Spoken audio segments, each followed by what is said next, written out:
Second semester के सभी छात्रों का हिंदी की क्लास में स्वागत है। जो हमारा टॉपिक चल रहा था पद्य शिक्षण, उसी के अंतर्गत आज मैं आपको प्राथमिक स्तर पर शिक्षण के उद्देश्य बता रही हूँ। इसमें पहला उद्देश्य है शब्दों के स्पष्ट एवं मानक उच्चारण का अभ्यास करना। दूसरा है बच्चों में गति एवं प्रवाह के साथ वाचन की योग्यताएं विकसित करना। तीसरा है छोटे बच्चों के लिए लिखे गए गीतों के स्वयं पढ़ने तथा उन्हें कंठस्थ करने की योग्यता विकसित करना।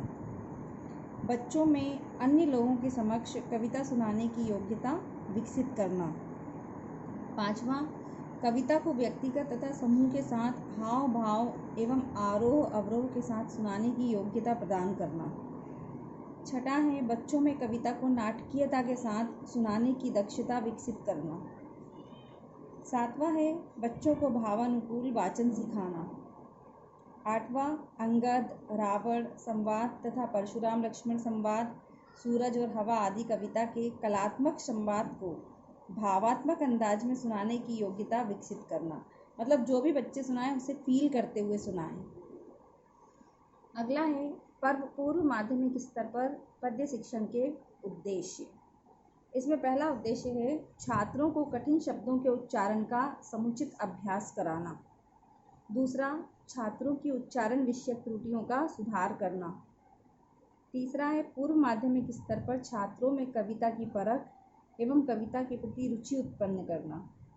चौथा, प्राथमिक स्तर की योग्यताओं में क्रमशः विकास करना। पांचवा है छात्रों में उपयोगी कविताओं के चयन की क्षमता का विकास करना।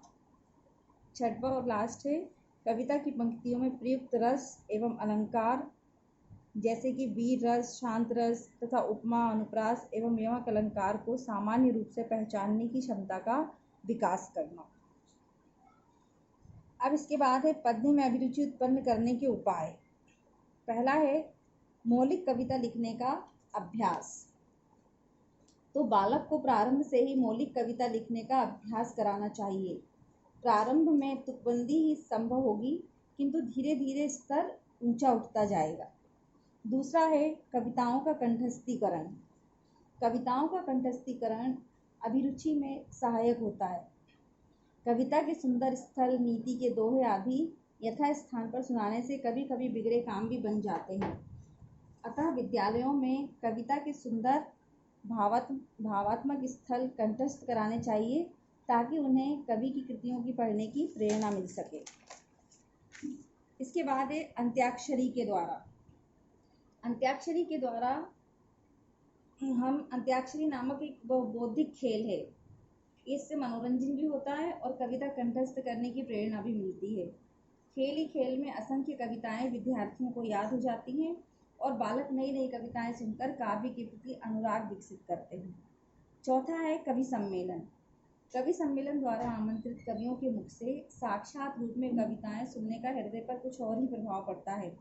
कवियों को आत्म प्रदर्शन का एवं श्रोताओं को रसानुभूति का परोक्ष रूप से अवसर प्राप्त होता है, किंतु सम्मेलन का स्तर उच्च होना चाहिए।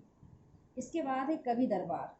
कवि दरबार में वास्तव में कवि नहीं आते, वरन कवियों का नाट्य विधि से सम्मेलन किया जाता है।